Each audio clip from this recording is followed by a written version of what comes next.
हर हर महादेव. आम्ही मूर्त्या पाण्यात ठेवला. मी आपलं कोणता पाडा आहे आता? वृंदावन पाडा, बागलाण तालुका, नाशिक जिल्ह्यामध्ये. सटाणा तालुका येते का? बागलाण आणि सटाणा.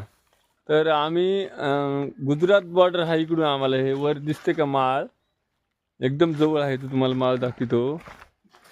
हे वर इकडून काय दिसायचं नाही, जवळच आहे.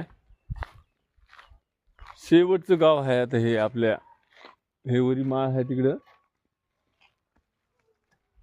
पूर्ण माळरान आहे. तर आम्ही 5-6 दिवस झाले इथं होतो.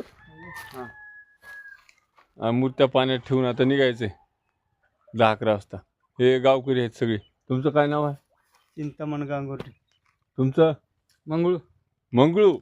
ह्या गावात एक खासियत आहे माहिती आहे का? मंगळू, बंगळू, ईट, वाळू असे नाव आहेत. अजब वाटलं. नावं बऱ्याच प्रकारचे ऐकले. जवळपास इथनं कळवणपासून 35-40 किलोमीटर आहे गाव हे. आणि बॉर्डर आपली बागलाण सटाणा दोन्ही नावं आहेत त्याला. अतिशय समाधान, शांत, संयमी लोक आहेत. पण एकच आहे की इथं शाळेमध्ये जात नाहीत लहान मुलं. त्यांना शाळेत जायला जरासं प्रवृत्त करावं लागते. चला, ओके.